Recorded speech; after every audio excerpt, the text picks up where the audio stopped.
Vous allez dans quelques instants découvrir Manon, un opéra de Massenet qui est un des plus grands chefs-d'œuvre de l'opéra français de la fin du XIXe siècle. Il date de 1884. Tiré d'un très célèbre roman du XVIIIe siècle, signé de l'abbé Prévost, c'est un portrait de femme dans le même esprit que Carmen ou la Traviata. Mais cette Manon est si touchante, même dans ses caprices, qu'on ne peut s'empêcher de l'aimer.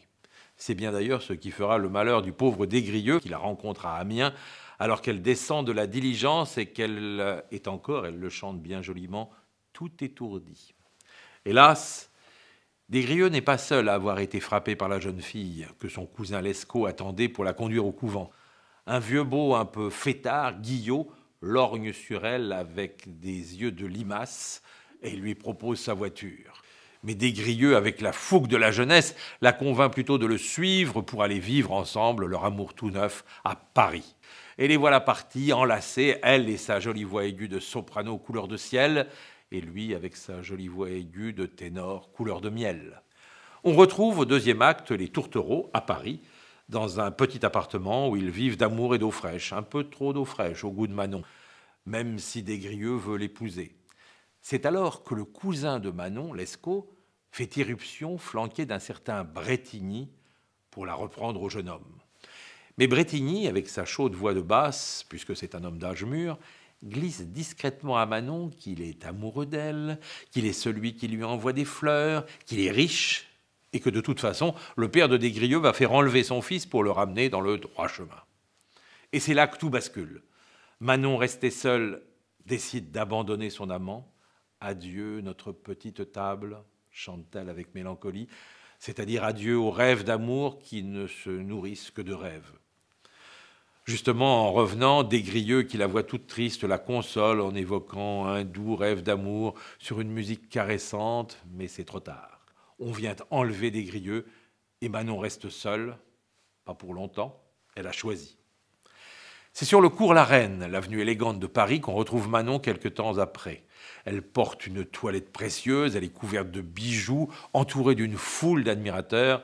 Elle brille, elle est la plus belle de toutes, et elle en profite, et le chante. « Profitons bien de la jeunesse », dit-elle. Et elle a raison, car elle est l'enjeu d'une rivalité entre les deux vieux beaux qui se disputent ses faveurs. Bretigny, l'amant en titre, et Guillot, celui qu'elle a planté à Amiens.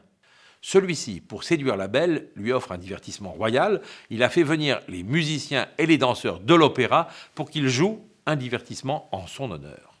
Mais Manon a la tête ailleurs, car elle a entendu dans une conversation que son ex-amant Des-Grieux s'est fait abbé à Saint-Sulpice. Son cœur bondit et la voici partie pour Saint-Sulpice.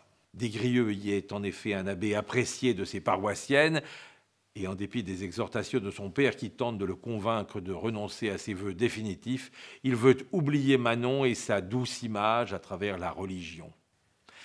Mais la voici justement, Manon.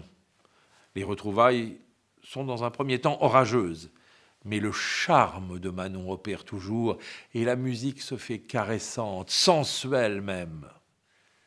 Des-Grieux succombe et les voici qui s'enfuient à nouveau vers un avenir incertain. C'est dans une magnifique mise en scène de l'anglais David McVicar, filmé au Liceo de Barcelone, que nous découvrons cette Manon, avec dans le rôle titre la bouleversante Nathalie Dessay et en Des-Grieux l'ardent Rolando Villazón.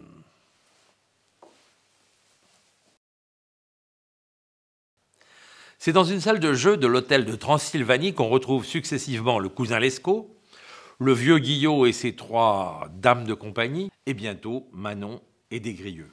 On le sent réticent, mais poussé par sa belle, il doit jouer pour faire ruisseler l'or dont sa coquetterie a besoin. Alors il joue et il gagne. Il gagne même si bien que le vieux Guillot, furieux, l'accuse de tricher et va chercher la police, à laquelle il désigne le couple. Des-Grieux est sauvé par l'arrivée de son père, le comte, mais Manon est arrêtée. Le dernier acte est terrible pour Manon. On la retrouve en effet sur la route du Havre où elle doit embarquer pour la Louisiane. Des-Grieux et Lescaut ont essayé de la faire libérer par une escouade d'hommes qui se sont enfuis. Elle est à bout de force.